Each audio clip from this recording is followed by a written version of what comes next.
The differences between VOO and VTSAX are noteworthy. A key distinction lies in the fund type.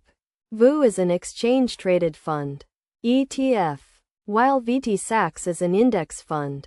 This difference affects accessibility, as ETFs like VOO are generally more accessible to novice investors due to the absence of a minimum investment threshold. Additionally, trading with ETFs can occur at any time when the market is open, whereas index funds like VTSAX are purchased after the market closes. This flexibility in trading time may be particularly beneficial for novice investors.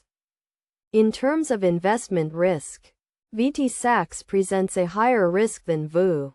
This can be assessed through various metrics, including volatility and drawdowns.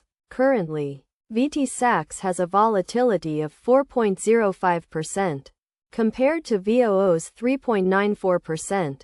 Furthermore, VTSAX has experienced a maximum drawdown of -55.34%, whereas VOO's maximum drawdown is -33.99%. These differences suggest that investing in VTSAX is riskier than investing in VOO.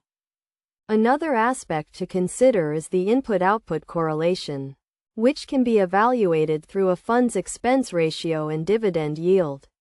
Investments with low expense ratios and high dividend yields are generally more profitable.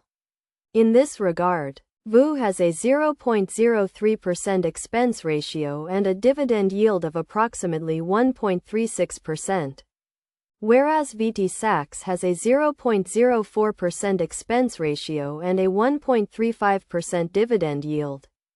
This makes VOO a more attractive option.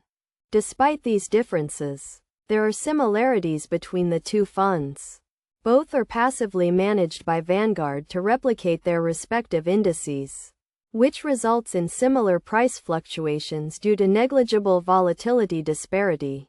Ultimately, when comparing VOO and VTSAX, the former appears to be the better option due to its lower investment risk, lower expense ratio, and higher dividend yield. The flexibility in trading time also makes VOO more appealing, particularly for novice investors.